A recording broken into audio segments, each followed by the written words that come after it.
Now, the Old Testament is full of the Jews being special. And God, in the Old Testament, makes a covenant with the Jewish people and says, you will be my special people. And if you don't step out of line, and you obey me, and you worship me, I will give you that special status, and I will give you a land. And you're allowed to annihilate the inhabitants to occupy that land. It's right there in the Old Testament. Now, the prophets came along and challenged that and said that political power is not a good thing and it's not what God wants. What God wants is justice, and that you live justly with the people of the world.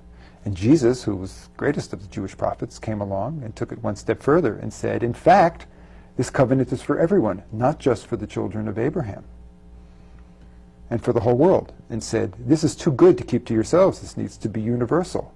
I think that's really, really important.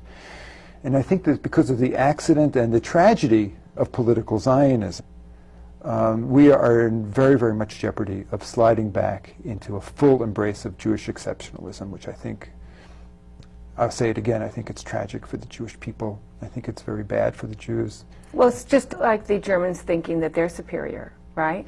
Or the whites thinking that they're superior. It's any group that decides that it's superior to another group, and that entitles them to domination and control and manipulation. That's true. And what you find with the modern world is that somehow, and the rest of the world is complicit in this, at least in the United States, somehow the Jews somehow have the right to do what other people are not allowed to do.